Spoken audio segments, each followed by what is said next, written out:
livre sur les amoureux, sur ce que ce sentiment les pousse à faire bien ou mal. Je suis persuadée que l'amour romantique, l'amour platonique, l'amour fraternel, l'amour de soi est l'une des choses les plus importantes au monde, mais aussi des plus dangereuses. C'est pourquoi je ne fus pas surprise de tomber sous le charme des K-dramas, clichés et mièvres à souhait avec des intrigues qui se répètent, des fins heureuses et des scènes plus que jamais dramatiques. Tout ce que j'aime. Je sais que beaucoup critiquent les K-dramas, tout comme beaucoup critiquent les comédies romantiques et les romans à l'eau de rose pour tous les motifs précédents. Ils sont peut-être vrais pour la plupart, mais c'est la raison pour laquelle je les aime tant. J'ai donc voulu leur rendre hommage à travers ce livre, tout en les parodiant. Vous y retrouverez tous les clichés qu'on adore et même quelques références pour ceux et celles qui sauront les trouver. Feeling Again, c'est un K-drama plongé dans la vraie vie. Certaines choses se passent comme dans les films, puis d'autres beaucoup moins. 5 ans. Cher Aaron, tu veux être mon ami? Chère Fleur, non.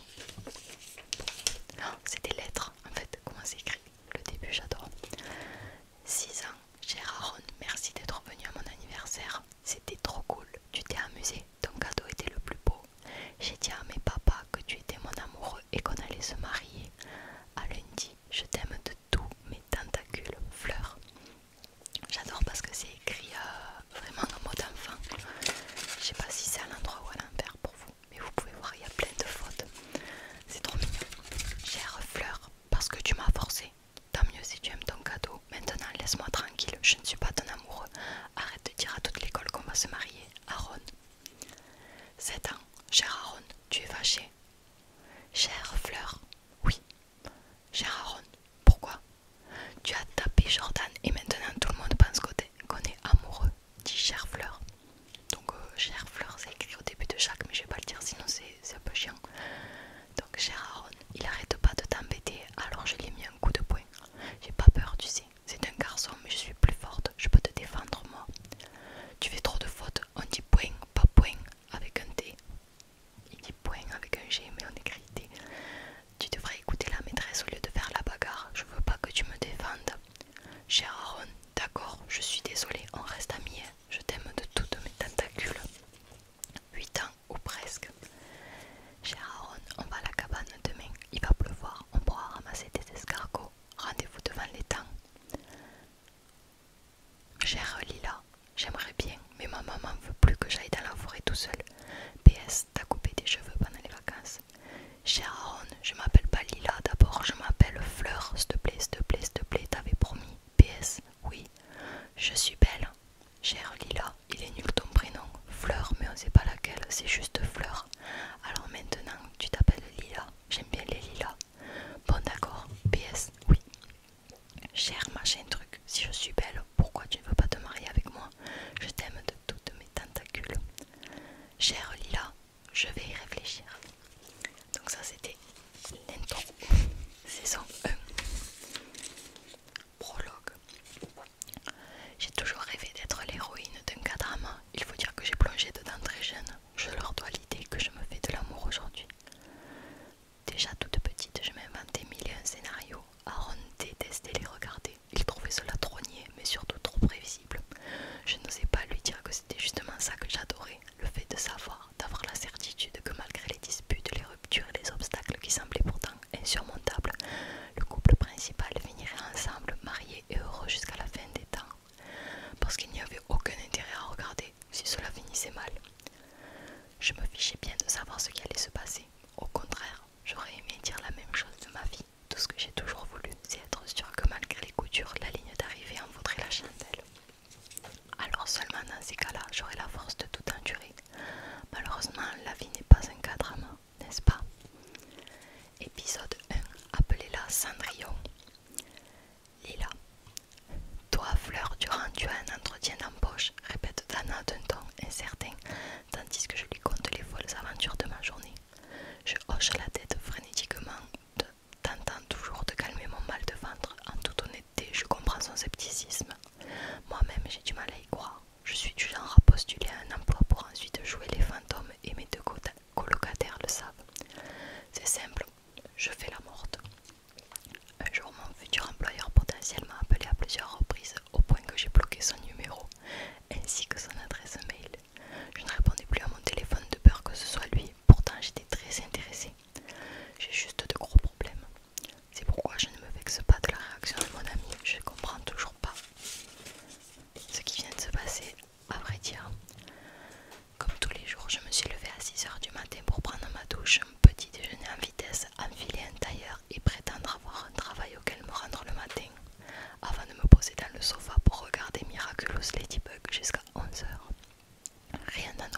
jusqu'ici.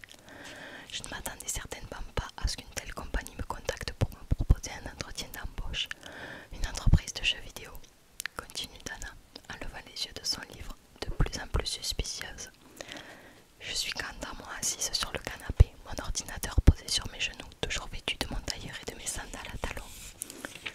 J'aime m'inventer une vie, après tout je suis écrivaine, ou quelque chose comme ça. Et pas n'importe laquelle, dis-je dans un souffle conspirateur. On parle de la Jack Sparrow des compagnies de jeux vidéo là. Mon amie prétend être impressionnée, même si je sais qu'elle n'en comprend pas un mot. Le monde du gaming, elle s'y connaît pas plus que moi. Son truc à elle, c'est le basket. Dana rêve de passer pro depuis qu'elle a 5 ans, un vœu qui est déjà en train de se réaliser. En parallèle, elle travaille comme vendeuse dans un magasin de chaussures appartenant à sa petite amie. Je suis déjà surprise que tu aies décroché. Son ton est accusateur, même légèrement impressionné. Oui, car ce n'est pas seulement les employeurs que j'évite, c'est tout le monde. Je hais téléphoner, c'est simple. Lorsqu'un numéro inconnu m'appelle, je fixe l'écran de téléphone avec angoisse jusqu'à ce qu'il s'arrête de sonner. Les filles se moquent de moi, persuadées que je me cache sous mon lit chaque fois que l'engin du diable retentit. C'est devenu une blague entre nous. Quand on y pense plus de 2 secondes, ce n'est pas drôle du tout, c'est plutôt inquiétant en fait. J'ai mûri, réponds-je, le menton haut, je n'ai plus peur. Son regard lourd de soupçon ne me lâche pas une seconde. Je sais qu'il est impossible de lui mentir, pourtant j'essaie toujours. J'adore Dana, mais son pire défaut est de passer son temps à nous faire la morale. Eleanor est assez forte pour l'envoyer paître, mais je suis trop gentille pour faire de même. Tu as appuyé sur décrocher au lieu de raccrocher, devine-t-elle d'un air blasé. Mon silence honteux lui donne raison. Inutile de préciser que j'ai paniqué en soutien sur place pendant au moins 10 secondes, hésitant entre raccrocher et feindre la boîte vocale, un classique signé Fleur Durand. Dana rit en secouant la tête, au moins je l'amuse. Plus sérieusement, qu'est-ce que je suis censée faire? J'aurais dû refuser l'entretien dès le début tout simplement, mais je n'ai pas osé dire non. T'as vraiment un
Je pose mon ordinateur sur la table basse et tends les bras vers elle, si bien qu'elle s'allonge sur mes cuisses et replie ses genoux contre sa poitrine.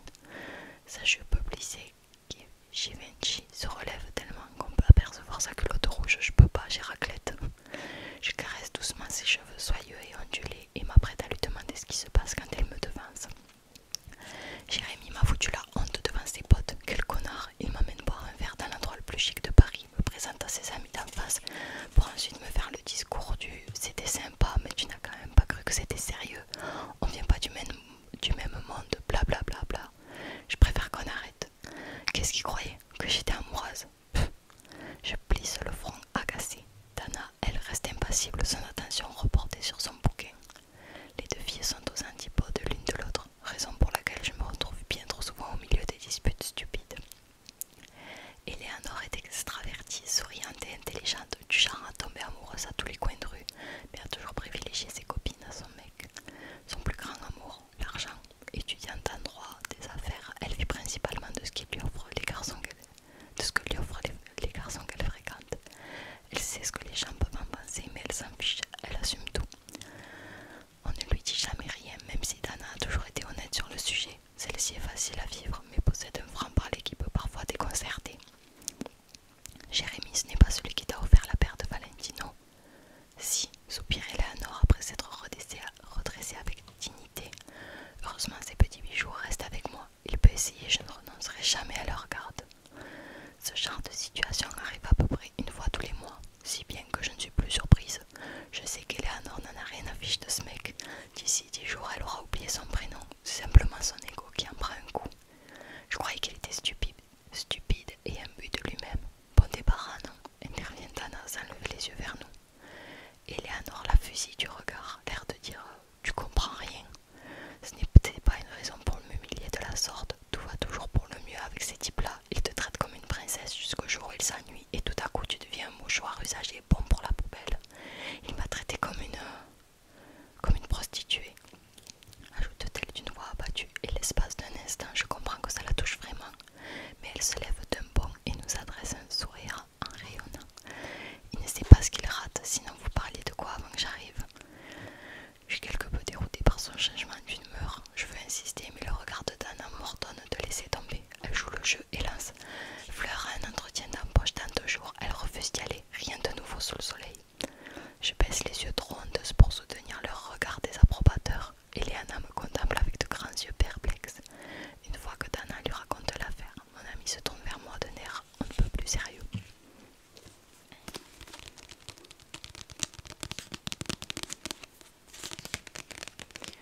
Ok, ben j'espère que ce livre vous aura plu, en tout cas le début. Moi franchement j'ai trop accroché, rien que le début il me tente de lire la suite, il a l'air trop bien. C'est exactement le genre de livre que j'ai envie de